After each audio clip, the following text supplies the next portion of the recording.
បញ្ចប់ខ្ញុំជួបមុខឲ្យប្រជាពលរដ្ឋសូមថ្លែងអំណរគុណទៅដល់សម្ដេចសេចក្តីសោមនស្សរីករាយណាមានការភ្ញាក់ផ្អើលដល់ថ្នាក់ដឹកនាំទាំងប្រជាពលរដ្ឋពិសេសដល់សម្ដេចវិបុលសេនាភក្តីសៃឈុំដែលជាប្រមុខដឹកនាំដ៏ខ្ពស់បានលើកផ្ដល់កិត្តិយសខ្ញុំនៅក្នុងអង្គប្រជុំហើយខ្ញុំគ្មានអីទេក្រុមការងារខ្ញុំមានតែរៀបដៃដកថ្លែងអំណរគុណដ៏ជ្រាលជ្រៅបំផុតចំពោះលោកឪពុកថាជាលោកឪពុកដែលជាត្រជាក់ដល់ត្រជាក់សម្រាប់កូនចៅជាពលរដ្ឋនៅក្នុងខណ្ឌពោធិ៍សែនជ័យពិសេសនៅក្នុងស្ថានភាពយើងនេះហើយខ្ញុំបានកាយបលាយដោយសារលោកមើលទៅប្រហែលជាពិបាកភ្នែកនៃការលិចលង់ទឹកលិចប្រហែលថ្ងៃមុននេះមានការលិចលង់ឥឡូវកូនចៅខ្ញុំប៉ាងនីតាហើយនៅក្រុមការងារសកាត់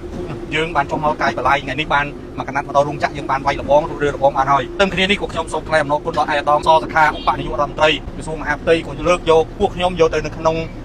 ប្រជុំអង្គប្រជុំមួយដ៏ធំនៅក្រសួងឯកដីហើយខ្ញុំគ្មានអីទេអាយដាមកូនចៅបានយកអនុសាសន៍របស់អាយដាមដែលធ្វើជាច្បាប់ធ្វើជាទម្លាប់យកមកឲ្យខ្ញុំអនុវត្តនៅលើការដោះស្រាយនៅលើបលាយនៅលើចិញ្ចើមផ្លូវនេះដើម្បីបម្រើប្រជាពលរដ្ឋទន្ទឹមគ្នានេះដែរមួយទៀតក៏ឧបនាយករដ្ឋមន្ត្រីសាយសំអាលរដ្ឋមន្ត្រីក្រសួង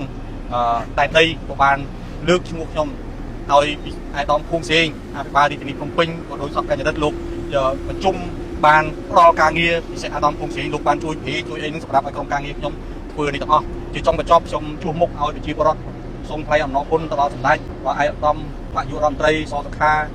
អាយដាមសៃសំអាលសូមឲ្យអាយដាមធ្វើជាមលុបដ៏ត្រជាក់សម្រាប់កូនចៅយើងទាំងអស់គ្នាឲ្យខ្ញុំប៉ាងលីដានេះនិងសហការបដិញ្ញាថាមិនឲ្យអាយដាមទាំងអស់សម្ដេចពិសេសសម្ដេចមិនឲ្យពិបាកយ៉ាងណាទេខ្ញុំនឹងបដិញ្ញាថារួបរวมគ្នាក្រោមដំបូលសន្តិភាពរបស់សម្ដេចតេជោក៏ដូចជាសម្ដេចបវរគុណម៉ាណែតក្នុងការដឹកនាំដើម្បីដល់សន្តិភាពនេះហើយខ្ញុំនៅជើងក្រោមខ្ញុំជួយរៀបចំខ្ញុំសហការឲ្យបានល្អជាមួយនឹងប្រជាពលរដ្ឋ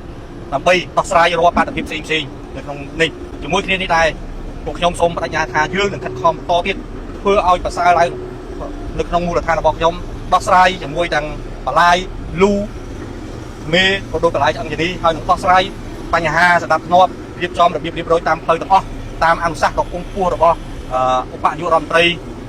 សសខាលោកបានចេញกระดาษស្នាមច្បាប់ទម្លាប់ច្រើនណាស់សម្រាប់ឲ្យអាជ្ញាធរមូលដ្ឋានសម្រាប់យកមកអនុវត្តបាទអញ្ចឹងខ្ញុំសូមមានអីទេមានតែរៀបដៃដកទាំងអស់គ្នានឹងសូមអរគុណអាយដាមសម្ដេចឲ្យជួបប្រទះនៅពុទ្ធពរទាំង4ប្រការគឺអាយុវណ្ណៈសុខៈពលៈ8គ្នាឲ្យសូមអរគុណ